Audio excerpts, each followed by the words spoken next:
So for today's episode, I'm so very excited to have on our next guest. We met in LA, originally, I believe, in the improv scene, although now we both do stand-up. And let me tell you about her stand-up. It's absolutely incredible. She created and hosts the longest running all-female comedy show, and that is at the Improv in Hollywood, which is, if you aren't familiar with it, one of the major comedy clubs down there. So it's really awesome. She is an actor. She's a writer. I know I said comic, voiceover host. You will have seen her all over, including recently she appeared on Conan. So please give a warm welcome, because you know I can hear you over there, right? I'm just waiting. Please give a warm welcome. Like, am I on camera now? I'm just like waiting on bated breath. I know. I'm so excited. I act like this is, the Tonight Show or something, and I've got you on for real. One day, maybe, right? Okay, you know what though? This is how the Tonight Show is right now. So honestly, you're working with the same amount of material, technology. Like, don't sell yourself short. That's right. Okay. Okay. So I got real excited right there, as I do sometimes. So I almost forgot. I need to let you know where to contact her too. Follow her on Instagram and Twitter at Valerie Tosi. And then her website is www.valerietosi.com. And of course, I'll remind you later. So please welcome Valerie Tosi. Hi, friend. Hello. Again. Hello again.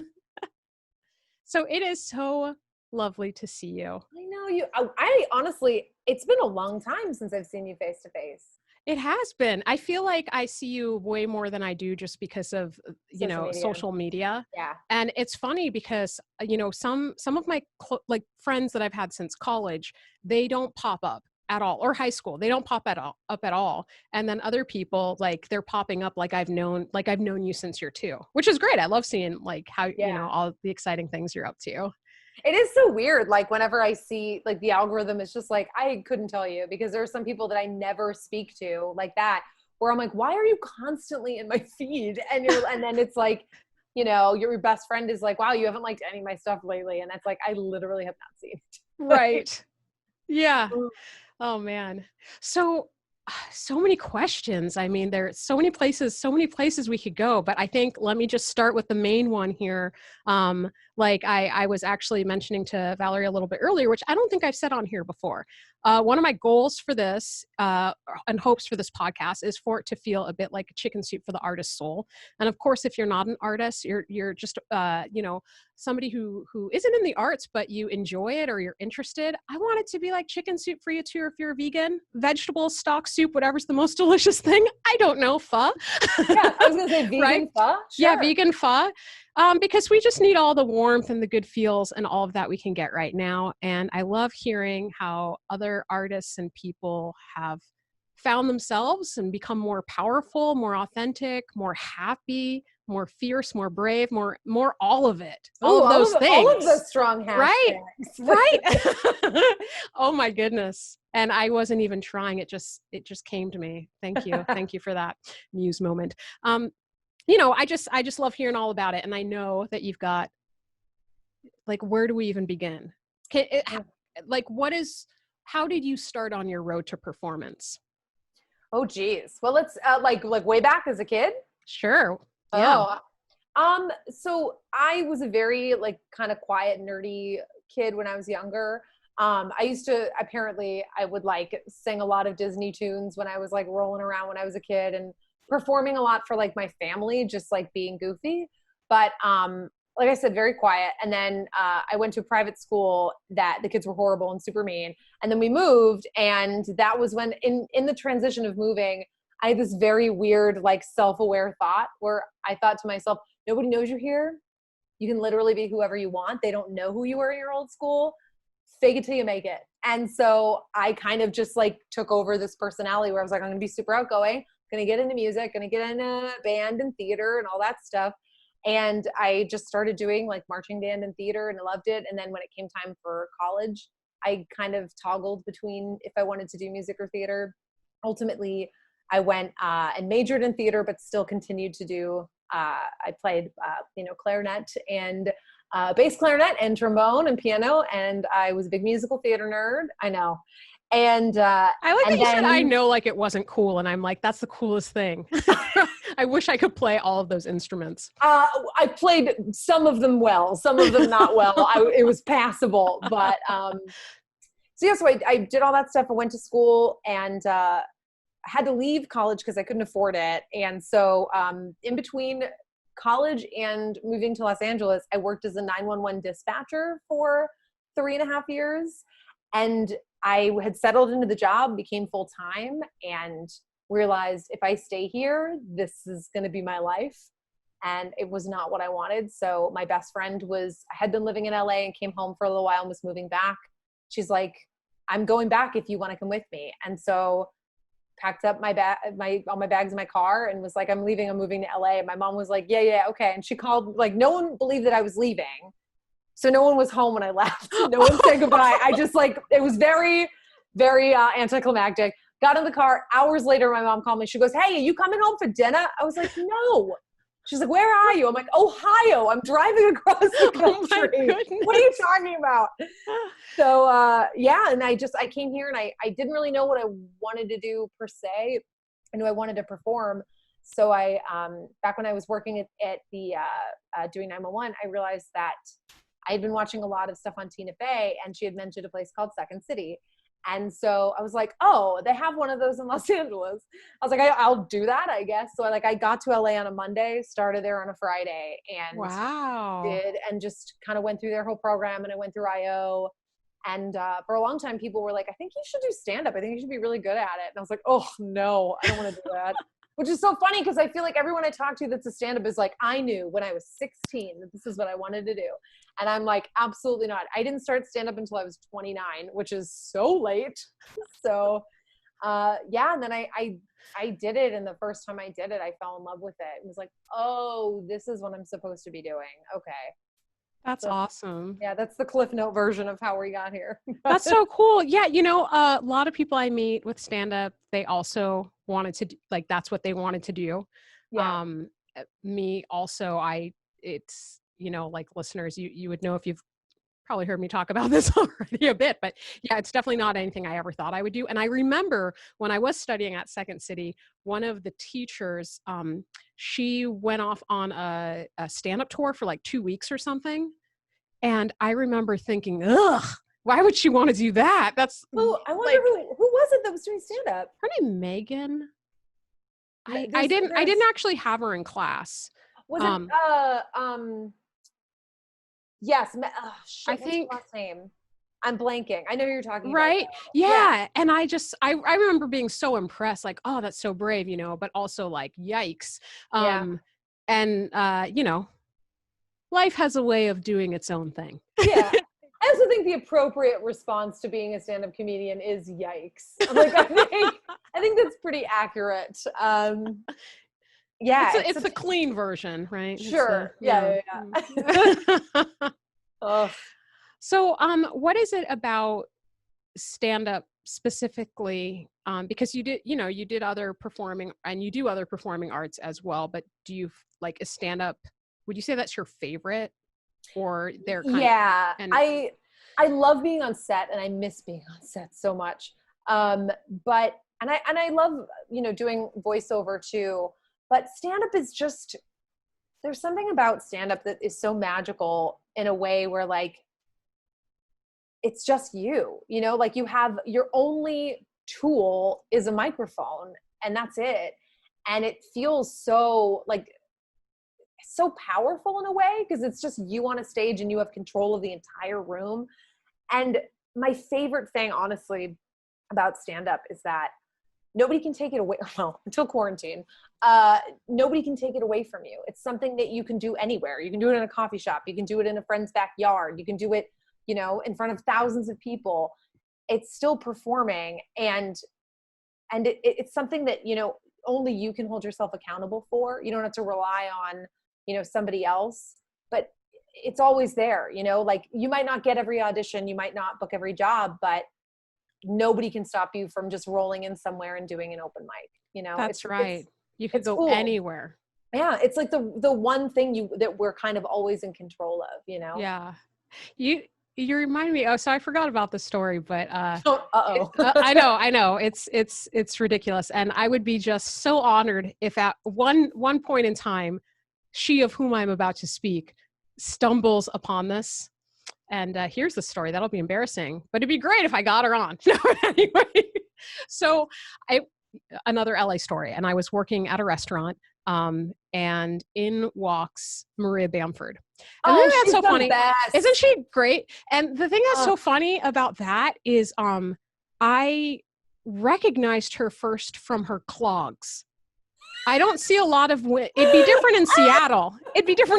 But in LA, I was like looking at the floor, just like writing my notes or whatever, whatever I was doing. And then I look and I see these clogs and I'm like, oh, it's Maria. And those are Bamford clogs. Yeah. And funny thing is, I don't know why I got in my head that she knew me, because I'd never met her. It's one of those things. So when you see celebrities, you're like, you know who they are. So It's like your brain tricks you into thinking that they know who you are. Yeah. And I suppose she's so like, she seems so like just welcoming and like lovely that the other times when I met other celebrities, I definitely did not.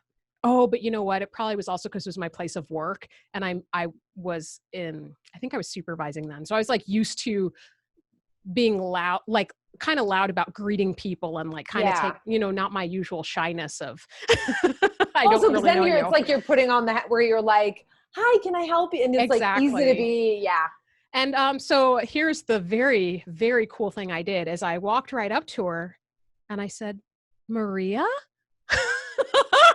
Like this far from her face, as if I knew her. You literally make it sound like you're her long lost sister. Where you're like, could it be you? I don't even know what came over me. It's so ridiculous.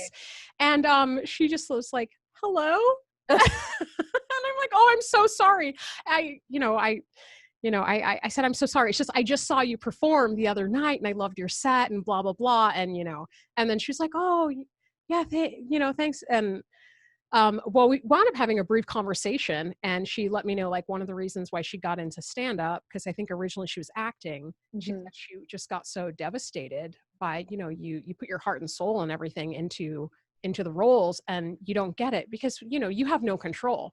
Yeah. And so like doing stand-up and having that power to say like, you're the only one who can say no to yourself, really. Like if this booker doesn't want you there, go someplace else, make your own show, do your own thing. Like you, and that part about it, I find very, very satisfying. And Maria, if you're listening, I'm sorry. I'm sure that please come say hello. I'm sure that is the like least horrifying thing that's happened as a famous person. She's so not like, so it's funny because when she actually was my second headliner when I started doing Mermaid Comedy Hour. Oh, awesome. So when I started doing that show, Jackie Cation was my first headliner, who opens for Maria a lot. They're very good friends. And I had Jackie as the first headliner, and the first show went great. This was at IO West in the beginning. And a few days after the show, Jackie emailed me and said, hey, I told Bamford about your show. She wants to do it. Is it cool if I give you her info? And I was like, yes. Like that's it was like, and that's another part of stand-up comedy that I love so much, is that it's such a tight-knit group of people and close and like small circle that in no other world are you immediately thrown into the same ring as your heroes. You know what I mean? Like if you just start playing basketball, you're not going to do a pickup game with LeBron James. You know what I mean? But like in comedy, it's like you can be at your first open mic and Mike Birbiglia is there, or you know what I mean? Or like John Mulaney or Maria or Ali Wong. It's like, you just don't know. It's so bizarre. And you immediately are like, holy shit. And there's something really cool and humbling about it, because you watch them do all these amazing things and then it all comes back to the work, you know, and just seeing them like back on the scene. And it's really cool. Yeah, it is really awesome. Now I'll say in Seattle for listeners, if you haven't already surmised this, or viewers, I guess, because this is on YouTube as well. But if you haven't already surmised this is more of like a New York and LA thing. I haven't really been doing comedy in Seattle and seen like Chris Rock just jump onto the stage or Jerry Seinfeld. But you know, it can happen. It's just, it's not as like in LA that would happen all the time. Right. It's also crazy too, because it's funny saying that like you don't expect them to jump on the stage, but like now as a comic that's gone on the road a ton and been like touring and stuff, seeing like you just go to these tiny towns and you're headlining clubs. So like now I'm like, I wish I had known this secret when I was younger, because the opportunity to actually see somebody famous and that you recognize from TV, even when you're in like a smaller town, is far greater than you think it is. Oh yeah. You know what I mean? Yeah. Because you're like, oh, never. But and now too, especially when they're like filming stuff in random places, that you're like, oh, that's crazy that they're here. Like, it's so weird. Oh, for sure. Yeah. I just mean like for comics, like, you know what I mean? Like the opportunity to like mix with some of, you know, your favorites, or the I see like what you're saying. More limited if you're in a different market. Yeah. But who knows what will happen after, you know, you say that and once you're it's 2021. I know, right? Yeah.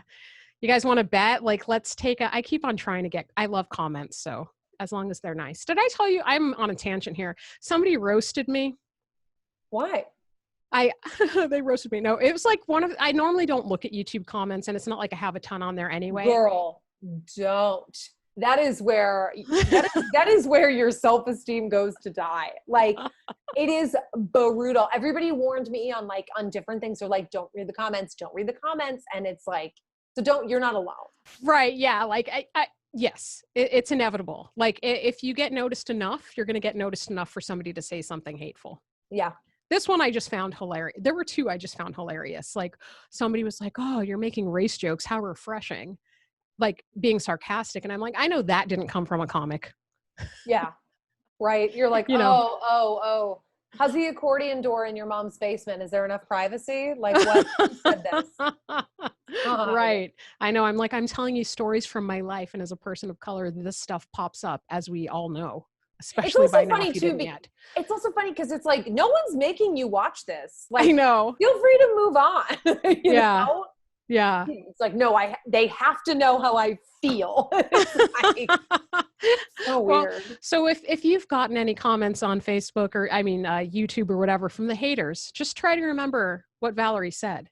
They're sitting there saying, no, they must know how I feel, and then closing the accordion door. And it's like, totally, just like, I said, no, Mom, I'm not hungry. Like, oh, God. Oh, man. Okay, so I want to ask you more questions about the Mermaid Comedy Hour. And also, the shows are running on Zoom currently at Sunday, 7 p.m. Pacific Standard Time. Yeah, so we just launched it on Zoom. So we just had the first one. We're skipping this week. I'm not sure when this comes out anyway. So either by the time it comes out, our show's either going to be weekly or bi-weekly. We're trying to figure it out. But it will be Sunday evenings, 7 p.m. Pacific Standard Time. And you can find the Instagram and Facebook and stuff really easily. Just Google Mermaid Comedy Hour and you can find all the info. So cool. So how long have you been, you might have told me already, but how long have you been running that show? So it started this November would have been 5 years. So 2015, I guess, when I started it. And it's funny because the show is actually almost as old as my stand-up anniversary, because I am crazy and I started doing stand-up and I realized that there wasn't enough performance spaces and spots for women. And I was like, fuck this, I'm going to run a show. And everyone's like, what? Like, you just started. And I was like, yeah. And my best friend, Jolene Lunzer, she walked me through what it's like to host and produce. And so she helped me get together the first one. And then it just kind of went from there. It's always been a monthly show when it's live. And then a few years in, I ended up asking Jolene to come on and was like, you helped me start this anyway, come be my producer with me. And we'll do it in tandem. And so we actually co-host every show together, and it's so much fun. Oh, that's awesome. Yeah. Cool. Mind blanked. Samantha, take out your long pause or just leave it here. You've got a Karate Kid moment going on. Well, I was just thinking too many thoughts at the same time. Thinking, you said it was crazy because, you did the thing that people say you shouldn't do until you're more established in it, right? Yeah. But you just kind of saw like, this doesn't make sense, and you wanted to make your own opportunities, or Yeah. right? And it kind of started also because there was a comedy festival that got a lot of flack from in Texas. They had a lineup of, I think it was 40 something comedians and 2 were women. And everybody was like, this is insane. Like, are you serious? And so that kind of like got rolling in my brain. And then just noticing like a lot of the major clubs, like a lot of places weren't booking very many women. And they still aren't great at it. And I was like, I'm just going to start a show. And let me tell you, producing and hosting a show is one of the best things you can do when you're starting out, because if you're a good host, you're a great headliner. Like it's usually a pretty seamless transition, because it's hard. You have to keep the energy up, and you have to build from nothing because the audience just sat down. You know, you're the first person they see, and learning that skill. Hosting is its own skill. It's, you know, it really helps you get better quickly. Yeah, it is definitely a different skill set, because, you know, I've definitely seen some comics that can be great hosts and great stand-ups, and some that are just great hosts but not great stand-ups, and some that like can just do like their spot. Yeah. Yeah. They've got their 10 minutes and like that's what it is. Yeah. Yeah.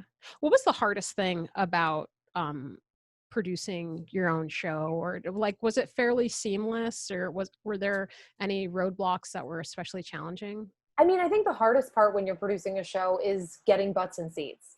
You know, there's nothing more stressful, especially in a city like LA where no one is ever on time, that like the show is about to start and there's 3 people in the audience. You know, it's like the most panicked feeling, because it's different if you're just on the lineup. You're like, oh, okay, that sucks. But like when it's your baby, you know, Right. the pressure is so heavy. So I think, you know, making sure that you get people there, you know, every performance is really, really hard.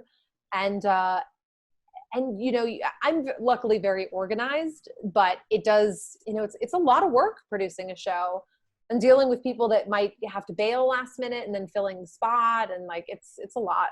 Yeah. Yeah. It seems like that's another skill set. Another skill set too. Well, what are some ways that, do you feel like your personality changed at all, or certain things in life became a bit easier for you or more pleasant once you started doing stand-up, or once you started producing, like how that kind of seeped into other areas of your life? It's definitely made me more fearless in my auditioning, because if you can handle being on stage alone, you know, then you're like, why am I nervous about the 4 minutes I'm going to be in a room with like 3 people? You know, it's like, it's so different. And yeah, it helped that my confidence for that helped a lot. Honing the craft of storytelling, I think too, because I've always loved telling stories about my family. That's what a lot of what my stand-up ended up organically being. And getting better at doing that, like in life, and applying something you've kind of always been doing, you know? Yeah. Was there any advice that you wish that you'd gotten earlier? Because it seems like you were pretty like right on it with, you know, like even when you moved to the new school and just making your decision, like, hey, this is what you want, so this is what you're going to do. You know, this is how you're going to be. This is, you know, this is what happens when you come from a chaotic home. You need order, and you have to get it any way that you possibly can. Yeah, something that somebody told me. I mean, for personally, I just wish I had started sooner. You know, I look at comedians like Taylor Tomlinson, who's amazing at 25 because she started, and because she's very talented, but especially because she started when she was so young. Yeah. You know, like it's wild. But I have to tell myself, you know, you have a lot more to talk about than if you had started when you were younger. Like you've had a life, you have a lot of life experience to pull from. But yeah, I guess just starting sooner, and also just, I'm so glad I made that move to LA. And I think that so many people are stuck living lives that aren't leaving them fulfilled. And I think that, you know, it's never too late. Even if you did want to start, you know, sooner, you can always do it. Doesn't mean you have to be performing, you know, in Staples Center or whatever. That is a big stadium for people that don't know. But if you can you know, you can do open mic nights at a coffee shop. It doesn't, you know, it doesn't matter. You're still filling the well and like getting what, you know what I mean? You're still getting what you need, even if it's just at, you know, at the level where you are. Yeah. That's a beautiful thing to remind people. It is, because especially, you know, the arts, and this, not to sound like on my soapbox again about it, but like the arts, especially in our country, it seems people have an all or nothing attitude towards it. Mm-hmm. Like you're going to make a career out of it, or maybe it's a hobby, or you know what, you don't even have time for a hobby, so don't do that hobby, you know? Yeah. So, you know, the amount of joy and just like other ways it can seep into our lives, if it's something that brings you joy, something you're interested in, it, yeah, do it. Go to open mic, like she said, or move to LA if that's what you want to do. Or, you know, just we only get to live one time for sure, that we know of. At least that's what I think. So if there's something you really, really need to do it. And who knows what good stuff you're going to get out of it. Yeah. And I think too, this pandemic and quarantine has really made me kind of reflect on my life in the last few years. And, you know, at first I had kind of like a negative attitude where I was like, because I just did Conan in December. So I was like, I can't believe that I did Conan and then everything is shutting down. Like I didn't even get to like really capitalize on that amazing thing that happened because everything kind of just ended. Yeah. But now I'm kind of choosing to look at it where, you know what, you got to do stand-up before everything shut down. And a lot of people, we don't know when comics doing late night are going to come back because everything's shooting, you know, remotely. And if nothing else, even if, you know, the society crumbles, like I still got to do a late night set. Like I still got to do that. And like, even if that's like going out on a high note, like that's just so cool. Yeah. That's a good way to look at it. It's trying to keep me positive in the apocalypse. Staying positive in the apocalypse. Yep. That is its own kind of work. Oh yeah, truly. Yeah. And I suppose because the arts are such an outlet, it's like very integral to who I am, and I'm sure who you are as well. Mm-hmm. I sometimes wonder, how are people staying sane who don't do this during a quarantine situation where they may be home alone? I mean, if they're not doing some sort of art form, everybody has their own. Everybody has their own preferences. I almost think they might be coping better than us. And I say that because I have had such a hard time being creative during this. Like the thing that I love to do, I'm finding very, very difficult during this. And it comes and goes in waves. I even saw a tweet yesterday, I think. Somebody was like, a lot of people aren't talking about how hard this is on writers because a lot of us are used to going to a coffee shop and having that ambient noise and getting out of the house and focusing and thinking, okay, this is your office. Like, this is the time to do the work.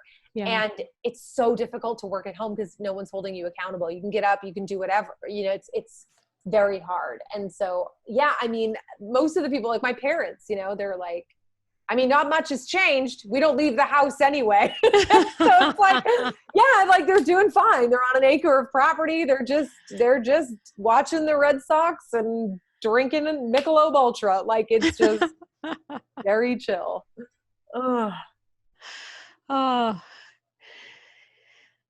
Sigh. I'm glad they're doing well. I don't. Oh, you're so funny. Man.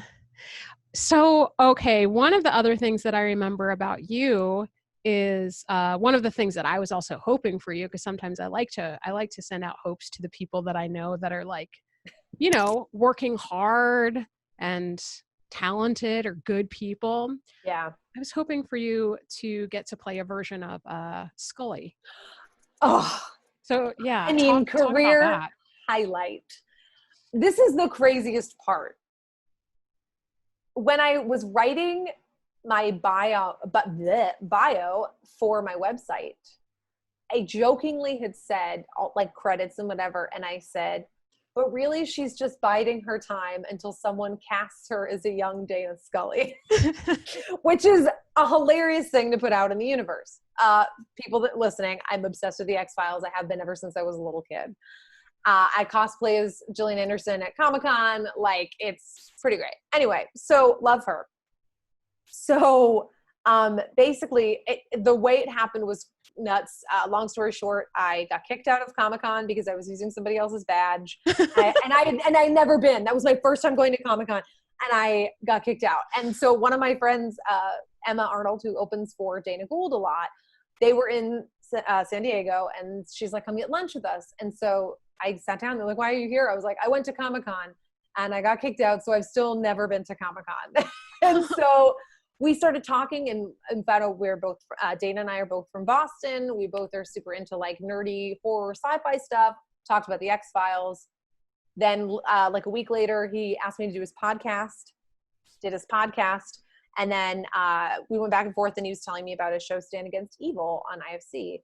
And he one day out of the blue texted me, hey, I hope you're not busy in June because I'm working on the script for the next season, and I'm writing a part for 2 detectives that come in and, you know, blah, blah, blah, or FBI agents and, you know, the whole thing. And I was like, I'm sorry, what? And I was like, you can't say that to me because I'll literally lose my mind. Right. And he's like, no, I'm dead serious. And so I ended up getting cast as a knockoff version of Dana Scully. I was Agent Nesbitt.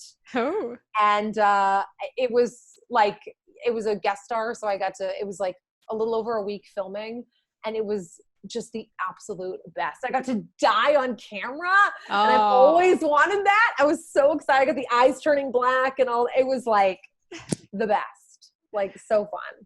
That's so awesome. Well, that's awesome. And, Well, and the irony too is the next year, like I got to go to Comic-Con the year after I got kicked out, and I got to promote the season of Stand Against Evil that I was on. And I was like, revenge! Did you have that same name tag? I know, right? I was like, I got my own. Thank you. So what is it about the X-Files or that character particularly that makes it so, you know, like... Scully? Yeah. She's just such a badass, and she's a woman in science, and we didn't get a lot of that when we were young, you know? Like, yeah. I remember watching that show and thinking like, oh, this isn't a woman who needs to be saved by this man. Like, they're in it together. And she was just such a badass, and like, everything was just, that show can be so scary and so gross, and just watching her just like, not even, it's like, she's just, I loved her so much growing up. So, and I love a lot of stuff she's been in. I can't wait for November when she's going to play Margaret Thatcher on The Crown. It's going to be bananas. I can't wait. I am 1,000 years old. I'm like, oh, The Crown? Like, so, like, I can't wait. I'm very excited. That's awesome. That's one that I'm meaning to watch because so many people have said how awesome it is, but I haven't gotten to it yet. It's kind of dry. It's a little hard to get into if you're not familiar with the history, which I kept having to like put it on pause and like Wikipedia some royal's name. Uh-huh. But I really like it. The acting, it's amazing. So cool. Yeah. Cool. Okay, I'm going to ask this again. Well, no, I'm going to ask this question maybe again, but like in a slightly different way. Just curious if it brings something up. Cause I feel like there's another thing in here to be said. Okay. Do you have a moment when you were, I know you've mentioned a lot of amazing moments already in your performance experience, but where you really felt like it helped give you another part of yourself, or you're like, maybe you tapped into something that like you don't often, you know, you didn't have. I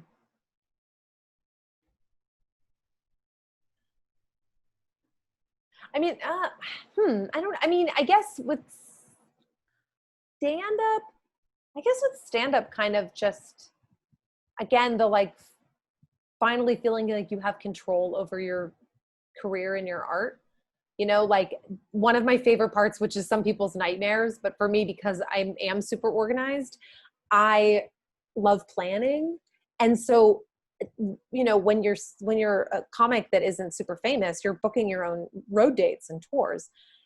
And there's something so cool about doing that. Like the whole process, like basically selling yourself, you know, just being like, hey, I'm a comedian, here's my tape and da da da. And the like satisfaction of when people are like, yeah, we'd love to have you, and like building that, you know, that tour. It's just, it's so, I love that part of it. Some people absolutely hate it. And I don't know. I get a rush when I get a yes, because we get so many no's, that when you do get a yes, you're just like, oh, I did that. Yeah. You know what I mean? Yeah. That's cool. That's really cool. And for the no's, I mean, everybody has their own sort of handle on the inevitable rejection that comes with, you know, the career. Yeah. Is there any piece of advice or something that is especially helpful to you when those situations happen? I think, you know, the longer you're in it, the more you realize that the no's are inevitable. There's nothing you can do. They're just going to come. And sometimes you're going to get way more in a row than you thought you were going to get. But I think that, first of all, a no is better than a no answer, because there is nothing worse than not hearing back on something. Put people out of their misery. They probably put a lot of work into whatever it is that you requested. So at least tell them no, so they can move on with their lives and stop having anxiety-filled dreams about it. Yep. But yeah, I think that the no's get easier. And I love this, actually. So Emily Winter, who is a wonderful comedian based out of New York, and a writer, and she did an interview, and there's a full article where her goal for the year was to get 100 rejections. And looking at it that way, you realize, you know, that you get so many more yeses when you're going after no's, because inevitably you're putting in more work because you're trying to get the no's. So you accidentally, you know, end up putting in so much more work than you initially would have thought. And it's very cool. There's a full article about it. So just look up Emily Winter and 100 rejections, and it's very cool. That's awesome. Yeah. Thank you for that. Yeah. It's hard to not imagine just like going into like, obviously you're not going to want to sabotage yourself doing it. Cause I'm like, oh, I could get 100 no's real fast. I just show up to the auditions, like with a mustache or like a head shape, like shaved Right. down the middle, or obviously that's not the point of it. It just was making me laugh, but that's great. You know, that not only it's inevitable, which we know, but shifting the goal in your head to make it empower you. Yeah. Especially too, because if you think of it even more grand scheme, you're like, oh, if I get 100 rejections, that is achieving a goal. That's a yes. So it's like, even, you know what I mean? It's like, even just the act of getting that many no's is a yes, which is like kind of really cool. That's awesome. Right. Yeah. And it means you're doing the work, and it gives you those opportunities. You're acknowledging the reality of the situation. Yeah. I definitely feel like that is a thing that took me a while to come to terms with, is especially as a positive person, as a person who's taught to be optimistic person. We're taught we are in control of our destiny, or you put in your work and blah, blah, blah. But ultimately there's a lot of things outside of our control. And when we keep on holding ourselves to be accountable to things that we don't have control over, it's just making us even more powerless. Yeah. And you know, Emily said too in that article that because you're going after so many rejections, you're also submitting yourself to things that you necessarily wouldn't think you were right for or that you were ready for. So you're now giving yourself more chances of bigger things when normally you would have been too scared to even ask for them. And she's like, you know, I didn't get all the big things, but I got some of the things that I didn't think I was going to get, which is like really cool. That's so cool. I'm just so happy that you shared this story. Aren't you guys happy? And I know you are. Seriously, this information is going to help a lot of people. And as you were telling me this, it also made me think, okay, well, there's one rejection you should never get. The one from yourself. I think that's, you know, like, because I love how after school special that sounded. I know, so cute. I know. Yourself. I can't help it. Yeah. But you know, it's true. The after school specials are onto something sometimes. Yeah. And I was just going on too many tangents. I'm like, Hallmark movies, call me up, I suppose, right? We're ready.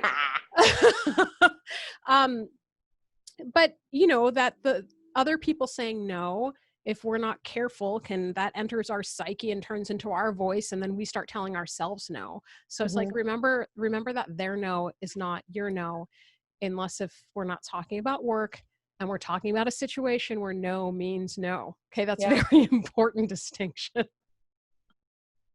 Listen, I don't want to have a soundbite of me flying out there on the internet being like, oh, very true. No, never means no. No. Taken out of context.